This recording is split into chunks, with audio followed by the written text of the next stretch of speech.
राजा जनक ने सीता जी का ब्याह कर दिया और संस्कार था, अच्छी जगह भी राजा का राजा के लड़के का ब्याह कर दिया है। और फिर सीता अब जैसे ही ब्याह करवाते हैं ना आप जी, फिर एक ब्याह शुद्धवान जावे ब्राह्मण दो रहे पंडित जी के पास, ब्याह सदवावेंगे, यानी कौन सा ब्याह किस लगन में किस नक्षत्र में ठीक रहेगा।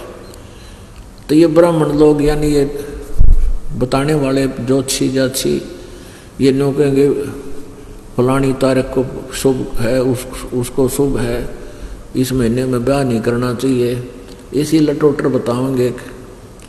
और उन सभी आज तक जितने भी भक्त व्यक्ति हैं सभी ने इन ब्राह्मणों लगन कढ़वा के ब्याह करे, और फिर भी बेटी विधवा होगी, फिर भी उनकी दुर्गति हो रही।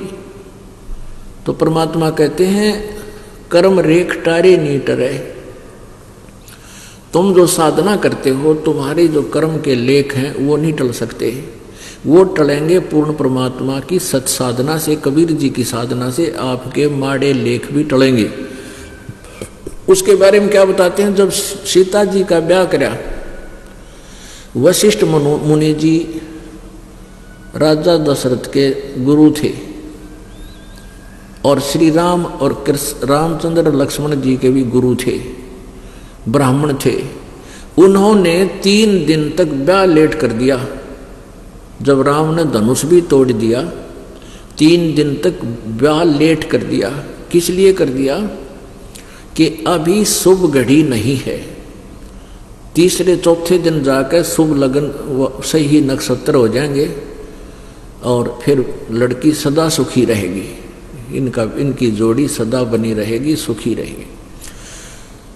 और फिर सीता जी का ब्याह होया, ब्याह होते वनवास होया, वनवास में अपहरण होया, वहाँ खड़ा हो गया कि कितने का आदमी मेरे, जब वापस लाया सीता जी को आते फिर घर तक काट दी।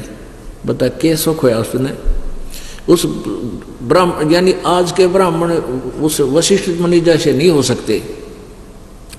तो परमात्मा कबीर जी कहते हैं वशिष्ठ मुनि से तत्वेत त्रिकाली योगी, जिसने तुम तीनों कालों के जानने वाले सम्मानते थे, वशिष्ठ मुनि से तत्वेता योगी और शोध के लगन धरे और सीता हरण मरण दशरथ का वो बन राम फिरे के सारा दिया उस लगन के शोधन ने। बाप मर गया, अब वनवास होया, धके खानता अंडा राम कीता सीता कीता के सारा दिया उस लगन ने। तो इस प्रकार परमात्मा का नाम लेकर आप किसी दिन और किसी मुहूर्त में कद्दे ब्याह करो बच्चा का, कोई दिक्कत नहीं आओगी। तो समर्थ का तो न्यू बेरा पट्टे दिशा सूल दो दिश का खोया है। पहले क्या कहा करते, ये जाते थे ना व्यापारी लोग, तो वो ब्राह्मण कह देते कहाँ जा रहे हो, कि इस दिशा में जाना, हमने दिशा बताओ ब्राह्मण जी, ये दिशा ठीक है कि नहीं, ना इस दिशा में ना जाइए, इधर दिशा सूल है। अरे उसने जाना उससे व्यापार करने बता, दूसरी साइड में क्या गड्ढे का, वो जाना तो वहीं था, 1 हफ्ता वहां बैठे रहते, होना होता वो हो ही जाता।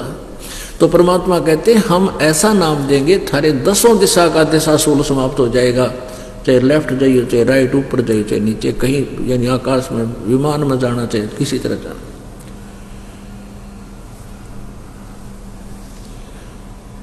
तो उसके लिए कहते हैं भजन करो उस रब का जो दाता है कुल सब का, समर्थ का शरणा गहो रंग होरी हो, कदे न हो अकाज राम रंग होरी हो। गरीबदास साहब जी जो परमात्मा की महिमा से परिचित हुए, फिर उनके पास जैसे होली वाले दिन भगतवीर और गांव के भी जैसे आपस में आओ महाराज होली खेल लेंगे, बोला हम ना खेला करते या होली, हम तो वो आज तुम होली खेल रहे और एक का बालक मर जाए, सारी होली फेल, गांव में तोवा ना चढ़े तुम्हारे। तो हम कहते हैं समर्थ का शरणा गहो रंग होरी हो, यानी उस समर्थ की शरण में आ जाओ, पूर्ण परमात्मा कंप्लीट गॉड की शरण में, कबीर जी की में, फिर थारा सदा सदा खुशी रहेगी, सदा त्योहार रहेगा। समर्थ का शरणाग हो रंग होरी हो, भाई कदे न हो अकाज राम रंग होरी हो। फिर कभी भी तुम्हारा अकाज नहीं होगा, तारा बुरा नहीं होगा, वो राम नाम की होरी थारा सदा बनी रहेगी। तुम कहते हैं ऐसी होरी खेलो तुम।